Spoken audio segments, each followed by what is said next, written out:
This is Wordfest 2022, saturating the nations with truth. Have no fellowship with the fruitless deeds of darkness, but rather expose them. We have before us the opportunity to forge for ourselves and for future generations a new world order, a world where the rule of law, not the law of the jungle, governs the conduct of nations. When we are successful, and we will be, we have a real chance at this new world order, an order in which a credible United Nations can use its peacekeeping role to fulfill the promise and vision of the UN's founders. After 1989, President Bush said, and it's a phrase that I often use myself, that we needed a new world order. That the affirmative task we have now is to actually create a new world order. I think you need a new world order, that China has to be part of the process of creating it, and they have to buy in, they have to own it. The reality is, the New World Order is a sinister agenda being championed by the so-called elites and globalists who were driven by a morbid psychopathic impulsion to seize control over the nations and bring it under the rulership of Lucifer. A world order, to be clear, because they're not going to tell you the truth, what they mean by world order. A world order is the euphemism for a pre-planned dictatorship, global dictatorship. That's a world order. It is an order of things planned by certain people about the way life should be from their dream, their own plan, and they enforce it. On February 15, 1950, at the Council on Foreign Relations, James Warburg said, and I quote, "We shall have a one-world government, whether or not you like it, by conquest or consent." So this is what's happening, this is what they're rehearsing, the totalitarian regime for the whole world. Their plan is orchestration of disasters. And what they want to do is force their totalitarian government, world government, so that because they want to take advantage of crisis. Mr. Speaker, President Bush Sr. proudly spoke of the New World Order, a term used by those who promote one world government under the United Nations. In going to war in 1991, he sought and received UN authority to push Iraqi forces out of Kuwait. The first Persian Gulf War, therefore, was clearly a UN political war fought within UN guidelines, not for U.S. security, and it was not fought through to victory. The bombing, sanctions, and harassment of the Iraqi people have never stopped. I have argued for years against our membership in the United Nations because it compromises our sovereignty. I contend that membership in the United Nations has led to impractical military conflicts that were highly costly both in lives and dollars, and that were rarely resolved. Through wars and other forms of concocted conflicts, the proponents of the New World Order have employed the use of the Hegelian dialectic model in attempting to forcefully launch a one-world government on an unsuspecting world. Georg Hegel was a German philosopher who came up with a basic system for achieving the goals of the globalists called the Hegelian dialectic. This system is based on 3 steps. In step 1, a rogue government will create the problem that harms or even kills its own citizens. This deception is known as a false flag attack. In step 2, a rogue government will control the reaction to the problem which it created by typically blaming it on an enemy or some aspect of its own society over which it seeks more control. This is why the term false flag attack is so named. In step 3, a rogue government will offer the solution to the problem which it created. This solution is typically a war or a system of regulations. The solution would usually not be accepted by the public had the world government not created the crisis and controlled the reaction to it in the first place. A government which seeks increasing control can keep pushing society to accept its agenda by following a series of problems, reactions, and solutions which it planned all along. There is no question that there will be a challenge, the coming administration, in the arena of infectious diseases, both chronic infectious diseases in the sense of already ongoing disease, and we have certainly a large burden of that, but also there will be a surprise outbreak. In recent times, the propounders of this idea have made yet another attempt at seizing total dominance over the world. Still adopting the Hegelian dialectic model, they created a problem, modeled the reaction of the world, and proposed a solution. This time, the problem they created was a pandemic. And from the illuminating teachings of the man of God, the ultimate goal of this pandemic was the establishment of the New World Order. Don't think that what is going on has anything to do with a virus. And I'm serious. It's not a virus. It's not a virus. The world has chosen to be deceived, as they have been deceived many times before. Nothing sells like fear is the motto of top virologist like Mark van Ranst. Belgian top virologist Mark van Ranst gave on January 22, 2019 at the Chatham House, a major non-profit organization in London, where important world leaders meet to discuss global issues. Winners of the Chatham House Prize include Hillary Clinton, Melinda Gates, and John Kerry. What Van Ranst is discussing is simply shocking. Thank you very much, Ab. Thanks for the invitation.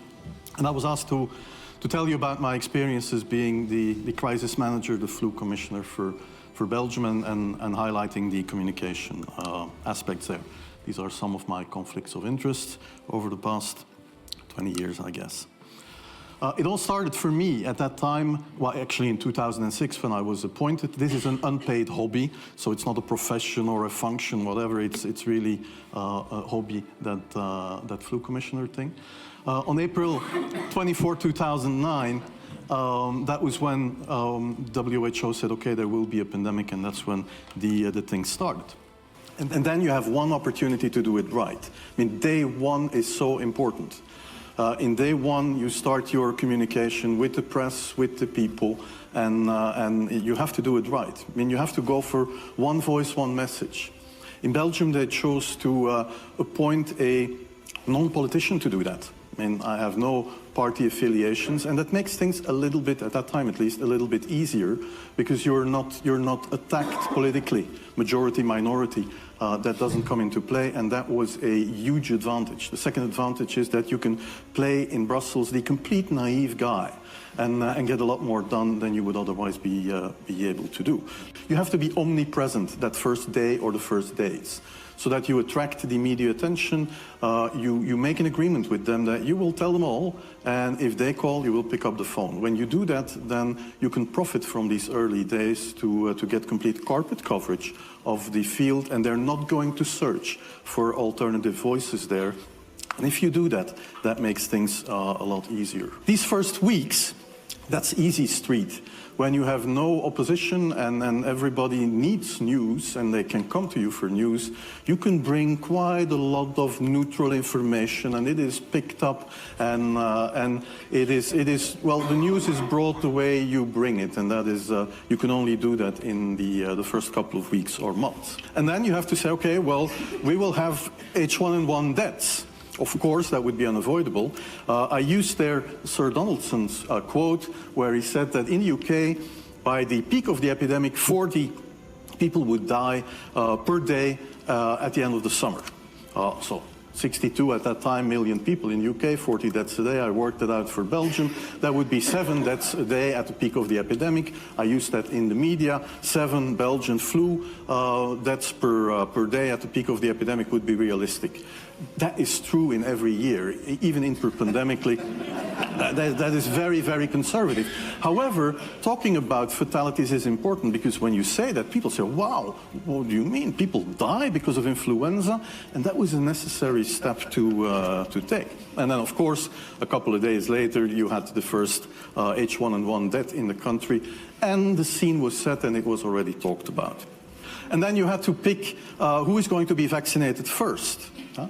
And then, well, women and children first, whatever. I mean, risk groups, they were important.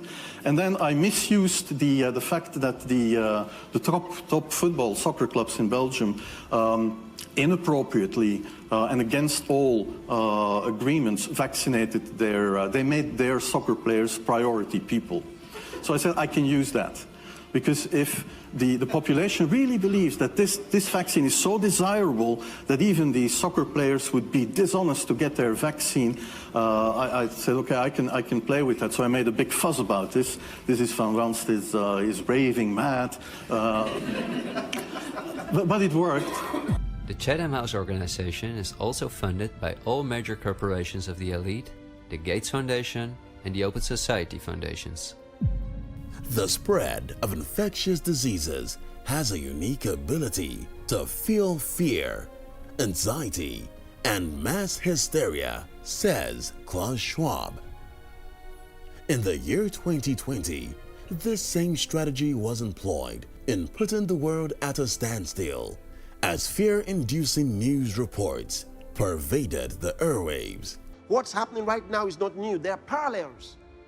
They've happened before, in different ways, in different levels. Now, this is just the biggest one. So far, this is the biggest. This is the boldest step ever undertaken by the same perpetrators. You never want a serious crisis to go to waste. And what I mean by that, it's an opportunity to do things that you think you could not do before. It's now a historical moment, a crucial moment, to rebuild the future, to reset our policies. It's certainly a major crisis, but it also offers us a unique opportunity. We must use this historical opportunity. Together we can turn a crisis into an opportunity. But this global pandemic has also created an opportunity to build back better. To build back better later. But also to build back better. To build back a better world. To build back better. We can't just build back, we gotta build back better. And achieve the Sustainable Development Goals. And climate action is an essential part of that. This COVID-19, I mentioned to you from the beginning of these series, provided for the globalists their best opportunity yet. They've never had as wonderful an opportunity as this. It provided them the best opportunity yet to bring in the one world government. The future is not just happening. The future is built by us, by a powerful community as you here in this room. We have the means to improve the state of the world. We need to accept that there will be some pain in the process. The pace that we need will open up for missteps. It will open up for shortages on energy. It will create inflationary pressures, and maybe we need to start talking about that pain is actually worth it. The plan was to infiltrate the nations of the world and then take over governments gradually, take over industries gradually, and then institute their own system, because they must crush the nation states and create the religious state. The religious state headed by Satan, Lucifer. It's total control. Total control. And the masses of the people will be so happy. They would love it. They'll think it's going to help them, but it's not going to help them. The whole agenda is to create a one world government where everybody has an RFID chip implanted in them. All money is to be in those chips, right? There'll be no more cash. And this is getting me straight from Rockefeller himself. This is what they want to accomplish. And all money will be in your chips. And so instead of having cash, anytime you have money in your chip, they can take out whatever they want to take out whenever they want to. If they say you owe us this much money in taxes, they just deduct it out of your chip digitally. Total control. Total control. And if you're like me or you, and you're protesting what they're doing, they can just turn off your chip. And you have nothing. You can't buy food. You can't do anything. It's total control of the people. We can't allow Satan to control our nations. We can't allow Satan to control our cities. We can't allow Satan to determine what happens in our world. Listen, when I said to you, this was their best opportunity yet to establish a new world order. Their best opportunity because they've had the world in a certain position in their minds. But I always said to you, they didn't factor in the church. That was a grievous error. They would have known that this is not the time. Because the church of Jesus Christ is placed here, is here for a reason. We're supposed to be winning souls. We're supposed to establish the kingdom of God in the earth, and that's what we're doing. And until we are done, they can't have that new world order that they seek. They can't have it. You have to understand the timeline of God and God's plan for the world. There are several dispensations planned by God. And it's all clear in the scriptures, from the beginning to the end, how everything is supposed to be. And there is a period of time in which Jesus Christ sets up his own church, and how long that should be. And we are in that day. And he told us the various things that will happen during that period. We are in that period. And during that period, no nation, and hear what I tell you, no nation, no group of men, no single man in the earth is given authority over the nations of the world. For the secret power of lawlessness is already at work, but the one who now holds it back will continue to do so till he is taken out of the way. Still to come. Almighty God, where he dwells in a bodily form is Jesus. Jesus is the outward expression of the invisible God. This is Wordfest 2022. The plan to have a new world order, it's not new. You know, we live in a world that's full of definitions, and because of the so many terms in which we try to define ourselves and define other people, it comes to some kind of confusion. For example, the terms that are used by those we call liberals today, or progressives. If you actually ask yourself, who's a liberal? To some extent, you will not like the answer that you get because you think they stole the term. Because those who say that they are liberal today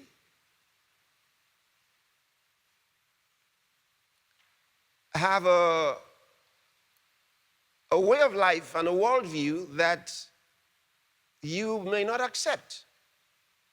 Or those who describe themselves as progressives. And if they are progressives, what are you then? So it depends on who's defining who. For example, there are those, even among Christians, there are those who will look at us and define us categorize us as liberals. As far as they are concerned, because of the things that we accept or don't accept. Of course, there will be those who might define us as fundamentalists. And frankly, that's not even a bad word. But depending on who you're talking to, the word liberal becomes bad. Depends on who you're talking to. Or fundamentalist becomes bad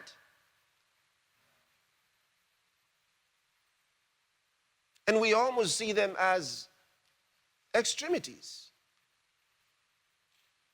And they're not. These are mere semantics that you have to put in some kind of chronology to say, okay, in time, how did they perceive those who were called liberals? Say in the 1940s, who were those called liberals? In the 1800s, who were those referred to as traditionalists or conservatives? And so on. So it's not really the name that we give to groups that matters. It's getting to know what those groups actually represent. And that'll reduce the confusion. But the thing is, when it comes to life, there are no absolutes except with respect to subjects or subject matters. For example, you may be called a liberal or a progressive in today's terminology where it affects politics. But when it comes to your beliefs in the Bible, you may not be called a liberal, okay, or a progressive in today's terminology. You may be called a liberal in medicine or in your medical thoughts, school of thought. And that may be very different when it comes to family. You see that? What you think about family. So the lines are blurred in generic usage. And we may find ourselves in different camps in one subject or the other. And that's why listening and following Jesus Christ is so important. What's a myth? It's simply a traditional story that is conveyed and accepted as history. And then defines the worldview of a people. So, in Greek mythology, they created several stories. These stories were never true. In real life, some of them were inspired by demons.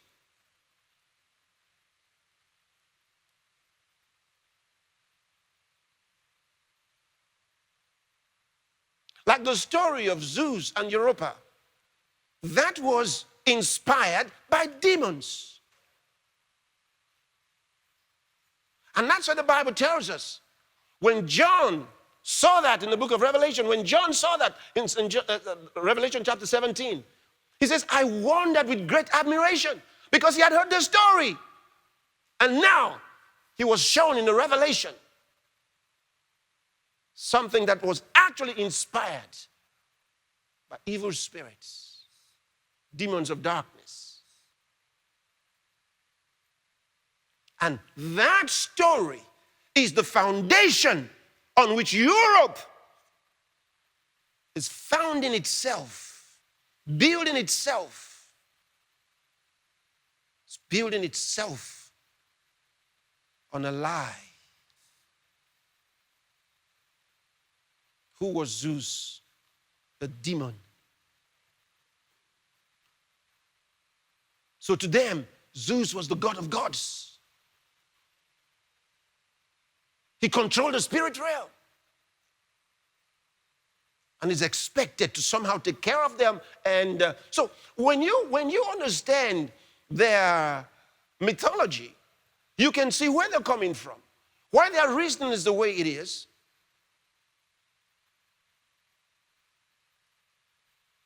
Demonic stories. And by the way, almost all cultures have it because they seek some explanation for where they've been and where they're at and what kind of a future they want to chart.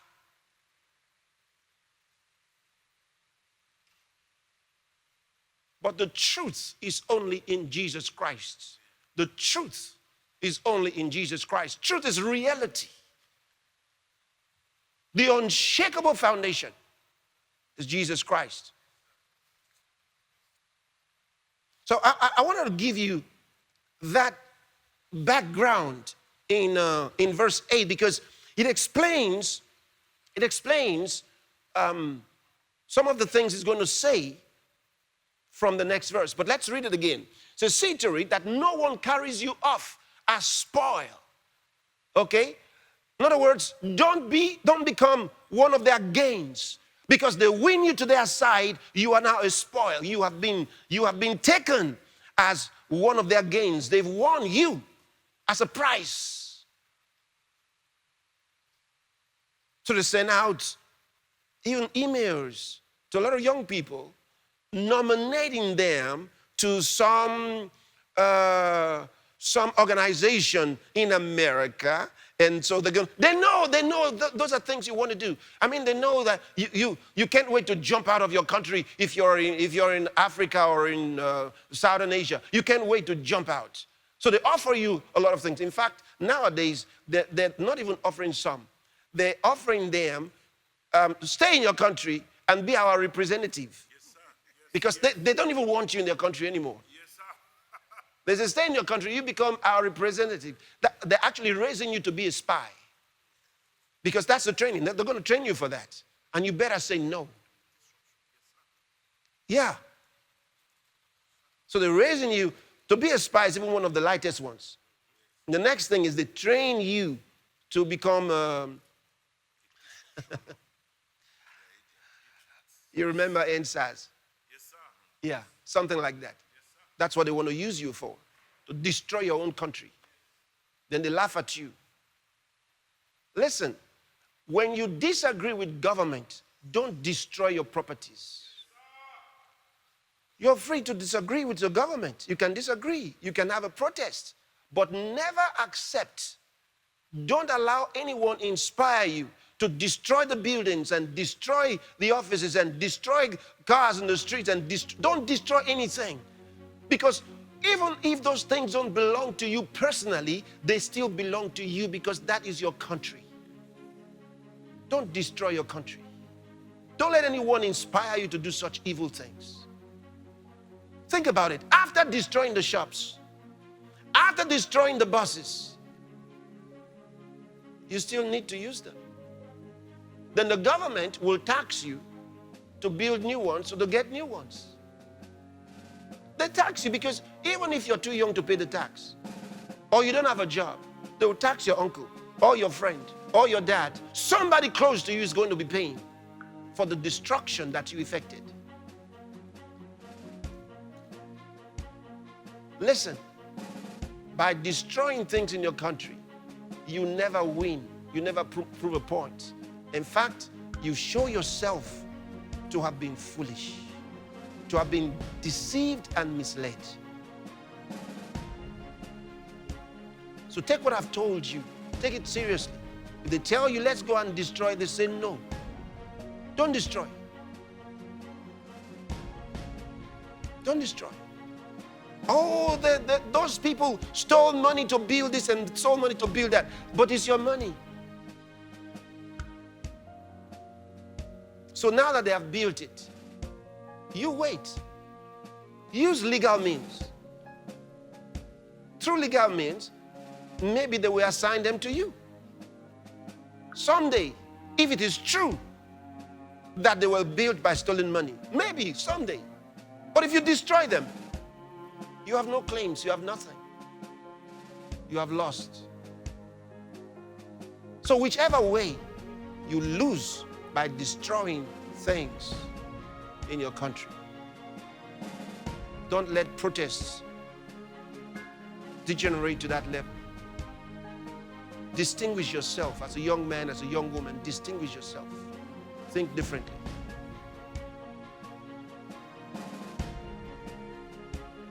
When I was younger and a student in school, we did participate in protests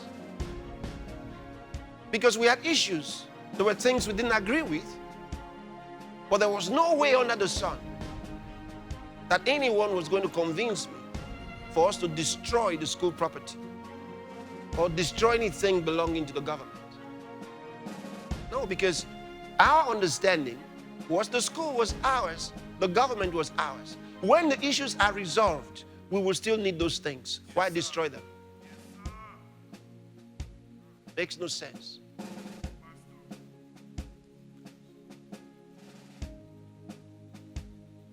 And those of you on campuses, give this information to others. Share it with others. Let them understand.